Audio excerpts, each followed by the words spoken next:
गायमुख ते दहिसर मेट्रो आणि गायमुख घाट रस्त्याचं काँक्रिटीकरण ही कामं एकत्रित सुरू करावीत असे निर्देश परिवहन मंत्री प्रताप सरनाईक यांनी MMRDAला दिले आहेत. तर घोडबंदर परिसरातील अंतर्गत रस्ते विकासाची कामं मार्गी लावण्यासाठी ठाणे महापालिकेनं आवश्यक सर्व सहकार्य आणि समन्वय जलद करावा असेही निर्देश सरनाईक यांनी दिले आहेत. गायमुख मेट्रो आणि रस्त्याचं काम एकत्रितपणे सुरू केल्यामुळे ती कामं एकाच वेळी पूर्ण होऊन वारंवार वाहतूक बंद करावी लागणार नाही. या काळात नागरिकांची काही प्रमाणात गैरसोय होईल, मात्र भविष्यात चांगली सुविधा मिळेल, वाहतूक कोंडीचा प्रश्न निकाली निघेल, असंही सरनाईक यांनी स्पष्ट केलं. ठाणे महापालिका क्षेत्रातील शासन निधीतून MMRDA मार्फत होणार विविध विकास कामं प्रकल्प, नागला बंदर खाडी किनारा विकास प्रकल्प, घोडबंदर रोडवरील वाहतूक परिस्थिती आदी विषयांचा आढावा घेण्यासाठी परिवहन मंत्री प्रताप सरनाईक यांच्या अध्यक्षतेखाली बैठकीचं आयोजन करण्यात आलं होतं. ही बैठक ठाणे महापालिका मुख्यालयातील अरविंद पेंडसे सभागृह येथे संपन्न झाली. या बैठकीस ठाणे महापालिकेचे आयुक्त सौरभ राव, MMRDAचे अतिरिक्त महानगर आयुक्त अश्विन मुदगल, ठाणे महापालिकेचे अतिरिक्त आयुक्त संदीप माळवी, प्रशांत रोडे, नगर अभियंता प्रशांत सोनाग्रा, MMRDAचे संचालक अनिल साळुंखे, सार्वजनिक बांधकाम विभागाचे अधीक्षक अभियंता सिद्धार्थ तांबे, मुंबई महानगर प्रदेश प्राधिकरणाचे अधीक्षक अभियंता विनय सुर्वे, पोलीस उपायुक्त पंकज शिरसाट यांच्यासह विविध विभागांचे अधिकारीही उपस्थित होते. घोडबंदर रोड सेवा रस्ता मुख्य मार्गाशी जोडून घेण्याच्या कामाबाबत सरनाईक यांनी पावसाळ्याच्या आत सर्व बाधित झाडांचं पुनर्रोपण पूर्ण करण्याच्या सूचना ठाणे महापालिकेस दिल्या आहेत. घोडबंदर रोड परिसरातील अंतर्गत पर्यायी रस्त्यांची जोडणी झाल्यावर मुख्य घोडबंदर मार्गावरील किमान 20% वाहतूक कमी होईल. त्यामुळे हे 5 पॅकेजमधील काम MMRDAनं जलद करावं. त्यासाठी भूसंपादन किंवा इतर आवश्यक सहकार्य ठाणे महापालिकेच्या शहर विकास विभागाने समन्वय साधून तातडीनं करून द्यावे असे निर्देशही सरनाईक यांनी दिले आहेत. नागला बंदर खाडी किनारा विकास आणि मॅनग्रोव्ह पार्क हे 2 प्रकल्प वैशिष्ट्यपूर्ण आहेत. या कामांमध्ये बाधित होणाऱ्या पात्र लोकांचं पुनर्वसन तातडीनं करण्यात यावं, तसंच या कामात कोणताही अडथळा येणार नाही यासाठी पुरेसा पोलीस बंदोबस्त घेण्यात यावा, असंही सरनाईक यांनी स्पष्ट केलं. या बैठकीत ओवळा माजिवडा क्षेत्रातील इतर विकास कामांच्या स्थितीचाही आढावा सरनाईक यांनी घेतला. तसंच समतानगर येथील विस्थापितांच्या पुनर्वसनाबाबत पुढील आठवड्यापर्यंत अंतिम निर्णय घेण्याचे निर्देश त्यांनी ठाणे महापालिकेस दिले आहेत. बैठकीच्या आरंभी पालिका आयुक्त सौरभ राव यांनी घोडबंदर रस्त्यावरील वाहतूक कोंडी दूर करण्याबाबत होत असलेल्या कामांची माहिती दिली. गायमुख घाट रस्त्याच्या कामाला वेग मिळणं आवश्यक आहे, तरच पावसाळ्यापूर्वी कामं करता येतील, असंही राव यांनी स्पष्ट केलं. त्याचबरोबर सूर्या प्रकल्पातून उपलब्ध होणारं अतिरिक्त पाणी ठाण्याला मिळावं यासाठी पाठपुरावा सुरू असल्याची माहिती राव यांनी या बैठकीत दिली. गेल्या वर्षीप्रमाणेच सर्व यंत्रणा एकमेकांशी समन्वय साधून रस्ते स्थितीवर लक्ष ठेवतील आणि दुरुस्तीची कामं पूर्ण केली जातील, असंही राव यांनी सांगितलं. या बैठकीत अतिरिक्त महानगर आयुक्त अश्विन मुदगल यांनी मेट्रोच्या कामांच्या स्थितीचाही आढावा घेतला. स्थिती नाकारता येणार नाही, कारण घोडबंदर रोडवर फार मोठ्या प्रमाणात आता वाहतूक कोंडी होत असल्या कारणानं आम्ही घोडबंदर रोडमध्ये दोन्ही सर्व्हिस रोड जे आहे ते मर्ज करतोय आणि ते मर्ज झाल्यानंतर नक्कीच निश्चितपणे वाहतूक कोंडी कमी होईल. पुढे आता बोरिवली टनल चालू होत आहे, आमच्या टिपूजीनेवाडी ते बोरिवली टनलचं काम चालू झालेलं आहे. पुढे गायमुख ते फाउंटन हॉटेलपर्यंत आमच्या MMRDAने निविदा प्रक्रिया राबवलेली आहे, तोही टनलचं काम चालू होईल.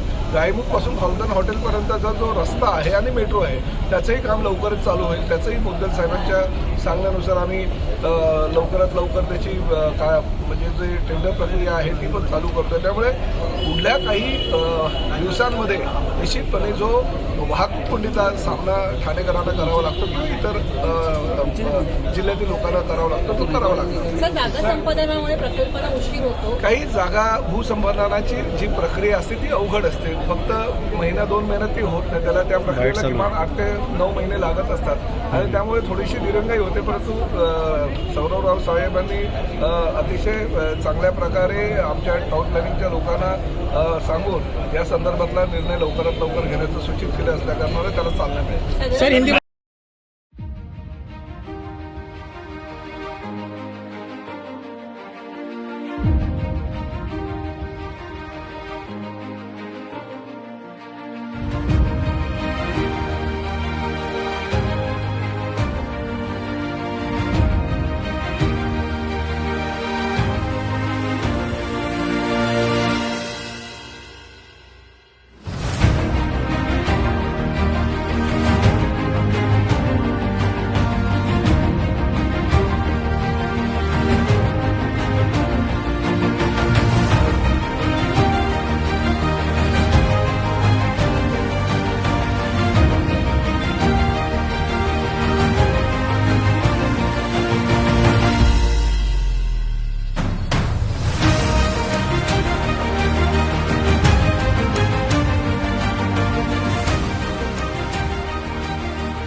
महाराष्ट्रातील भगिनींना आधार देणारी राज्य शासनाची मुख्यमंत्री माझी लाडकी बहीण योजना.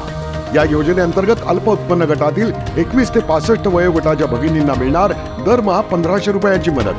अर्ज करण्यासाठी 31 ऑगस्ट 2024 पर्यंत मुदतवाढ. कुटुंबाचं वार्षिक उत्पन्न 2.5 लाख रुपयांपेक्षा कमी असलेल्या महिला पात्र. कुटुंबाकडे पिवळं किंवा केशरी रेशन कार्ड असल्यास उत्पन्नाचा दाखला आवश्यक नाही. पांढरं रेशन कार्ड असेल किंवा रेशन कार्ड नसेल तर कुटुंबाचं वार्षिक उत्पन्न 2.5 लाखांपेक्षा कमी असल्याचा दाखला आवश्यक. योजनेसाठीचा ऑनलाईन अर्ज नारी शक्ती दूत ॲपवरून किंवा पोर्टलवर भरता येईल. ज्या भगिनींना ऑनलाईन अर्ज भरता येत नसेल त्यांच्यासाठी अंगणवाडी, ग्रामपंचायत, वॉर्ड ऑफिस, सेतू सुविधा केंद्रामध्ये किंवा आशाताई बचत गटाच्या CRP यांची मदत उपलब्ध. आता आपल्याला अभिमानानं म्हणता येईल, सुखी आणि सुरक्षित आहे माझी लाडकी बहीण. बिनधास्त चिकन अंड्यांवर ताव मारा, कारण शहरात बर्ड फ्लूची धास्ती संपली असून चिकन अंड्यांची दुकानं उघडली आहेत. ठाणे महापालिका हद्दीत आता बर्ड फ्लूच्या एकही केस आढळून आल्या नसल्यानं ठाणे महापालिकेच्या आरोग्य विभागानं ही बंदी उठवली आहे. ठाण्याचे पोलीस आयुक्त आशुतोष डुंबरे यांच्या शासकीय निवासस्थानात पाळलेल्या कोंबड्यांना बर्ड फ्लूची लागण झाल्यानं खळबळ उडाली होती.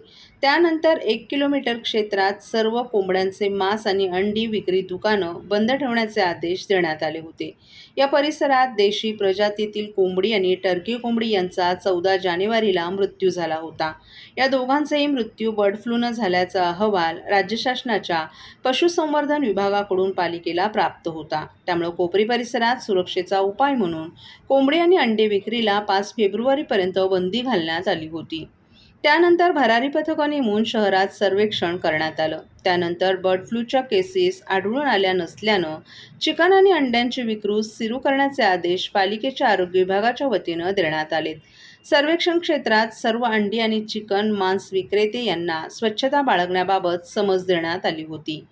भरारी पथकानं 1 किलोमीटर क्षेत्रातील 21 बॉयलर कोंबड्या आणि 200 अंडी नष्ट केली होती. त्यानंतर 15 ते 17 जानेवारीला सर्वेक्षण करण्यात आलं. यामध्ये एकूण 127 ठिकाणी तपासणी करण्यात आली, तर 75 नमुने पालिकेनं घेतले होते.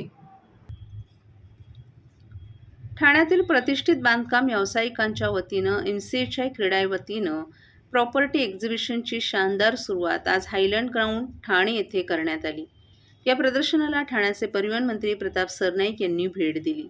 यावेळी ठाणे जिल्हाधिकारी अशोक शृंगारे, ठाणे महापालिकेचे आयुक्त सौरभ राव, MCHIचे माजी अध्यक्ष अजय आशर आणि MCHIचे अध्यक्ष जितेंद्र मेहता आदी उपस्थित होते.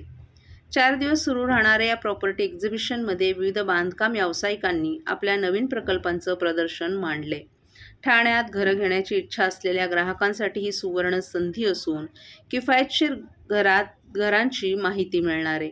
या ठिकाणी विविध गृहनिर्माण योजना, गृहकर्ज सुविधा आणि नवीन प्रकल्पांबाबत तज्ज्ञ मार्गदर्शन उपलब्ध आहे. ठाणेकरांसाठी हा एक संपूर्ण गृहप्रदर्शन मेळा ठरणार आहे.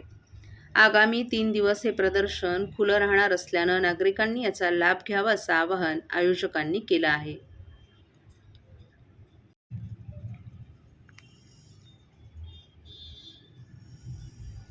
खटल्यादरम्यान अक्षय शिंदेच्या आईवडिलांवर प्रचंड दबाव टाकण्यात आला होता. अखेरीस त्या गरीब मायबापानं आपल्या मुलाच्या मृत्यूचे ओझं हृदयावर असताना देखील घाबरून ही केस मागे घेतली असा दावा राष्ट्रवादी शरद पवार गटाचे आमदार जितेंद्र आव्हाड यांनी समाज माध्यमांवरील पोस्टद्वारे केला आहे. कायदा इतका पायदळी तुडू नका असं सांगत अक्षय शिंदेचं भूत तुमच्या मानगोटीवर बसणार हे नक्की, अशी प्रतिक्रियाही आव्हाड यांनी व्यक्त केली आहे. आपल्याला यापुढे खटला लढायचा नसून प्रकरण बंद करावं अशी विनंती बदलापूर लैंगिक अत्याचार प्रकरणातील प्रमुख आरोपी अक्षय शिंदेच्या आईवडिलांनी मुंबई उच्च न्यायालयात केली आहे. त्यावर आता वेगवेगळ्या प्रतिक्रिया उमटत असून अशाच प्रकारे राष्ट्रवादी शरद पवार गटाचे आमदार जितेंद्र आव्हाड यांनी समाज माध्यमांवर याबाबत आपली प्रतिक्रिया व्यक्त केली आहे. अक्षय शिंदेच्या आईवडिलांनी हा खटला आम्हाला आता लढायचा नाही असं न्यायालयापुढे सांगितलंय. उच्च न्यायालयानं स्वतःहून या केसमध्ये लक्ष घातले. ही चकमक खोटी असल्याचं न्यायालयानं पहिल्या दिवसापासूनच सूचित केलं होतं. त्यानुसार सादर झालेल्या अहवालातून ही चकमक पूर्णतः खोटी असल्याचं सिद्ध झालं आणि कारवाई करण्याचे आदेश उच्च न्यायालयानं पोलिसांना दिल्याचंही आव्हाड यांनी सांगितलं. आमच्यासारख्या काही जणांना माहीत होतं की या खटल्यादरम्यान अक्षय शिंदेच्या आईवडिलांवर प्रचंड दबाव टाकण्यात आला होता. अखेरीस त्या गरीब मायबापानं आपल्या मुलाच्या मृत्यूचे ओझे हृदयावर असताना देखील घाबरून ही केस मागे घेतली. कुणी एवढे दूधखुळं नसतं की एवढी पुढे गेलेली केस मागे घेतली जाईल. प्रश्न आता असा आहे की ही केस आईवडिलांच्या सांगण्यावरून मागे घेतली जाऊ शकते का, असा प्रश्नही आव्हाड यांनी उपस्थित केलाय.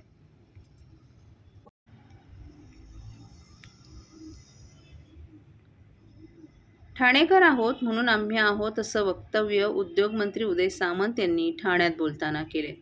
स्वातंत्र्य सेवा प्रतिष्ठानच्या वतीने आयोजित केलेल्या आनंदोत्सव कार्यक्रमाच्या उद्घाटनाप्रसंगी ते बोलत होते. यंदा या कार्यक्रमाचं हे 3रं वर्ष असून ठाण्यातील डॉक्टर काशीनाथ घाणेकर नाट्यगृहात 6 ते 8 फेब्रुवारी असे 3 दिवस हा कार्यक्रम रंगणार आहे. या कार्यक्रमाचं उद्घाटन उद्योगमंत्री उदय सामंत, परिवहन मंत्री प्रताप सरनाईक, आरोग्यमंत्री प्रकाश आंबेडकर, दिग्दर्शक मंगेश देसाई आणि अशोक हांडे यांच्या उपस्थितीत पार पडलं. यावेळी उपस्थितांशी संवाद साधताना ठाणेकर आहोत म्हणून आम्ही आहोत असं वक्तव्य उदय सामंत यांनी केलं. उपमुख्यमंत्री एकनाथ शिंदे यांना आपण धन्यवाद देतो की त्यांनी हा स्तुत्य उपक्रम सुरू केला.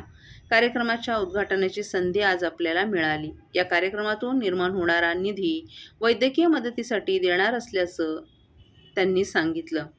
आदर्शवत संस्था महाराष्ट्राच्या प्रत्येक जिल्ह्यात सुरू झाल्या आणि वैद्यकीय क्षेत्राला मदत मिळाली तर आरोग्य विभागाचा भार कमी होईल. आपण उच्च आणि तंत्रशिक्षण विभागाचे मंत्री असताना लता दीनानाथ मंगेशकर आंतरराष्ट्रीय संगीत विद्यालय जे स्थापन झाले त्याच्या फाईलवर आपल्यासारख्या कार्यकर्त्याला सही करण्याचं भाग्य मिळाल्याचंही त्यांनी सांगितलं. त्यानंतर या कार्यक्रमात लता मंगेशकर यांच्या सदाबहार गीतांचा अमृत लता हा कार्यक्रमही पार पडला.